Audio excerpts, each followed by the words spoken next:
Sa tingin mo, sir, kayang buksan sa pamamagitan ng kamao itong buko? Pag malakas ang pulso. Sample nga, kunyari lang. Okay. Wap!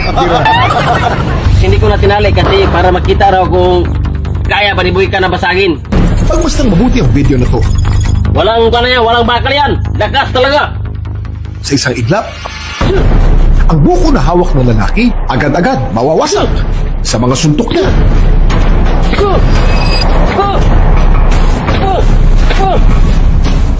Ang video na ito ngayon ay 1.6 million views na.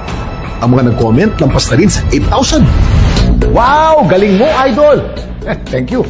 Sa boxing ka dapat, idol. Lakas pala ng suntok mo.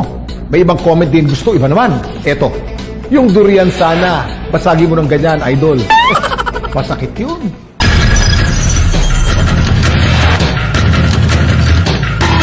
Ang nag-alapakyaw sa video, nakita namin sa San Luis, Agusan del Sur. Siya si Marwin Cristota alias Boyka, 34 na taong gulang. Unang tanong, Boyka, boksingero ka ba? Ayos po, nagbuboxing po ako. Nahilig po ako sa boxing nung bata po ako. 12 years old, nagsimula akong magboxing sa mga barangay-barangay kung saan yung pista at doon nagsimula ang aking pagiging boxer. Ayun naman.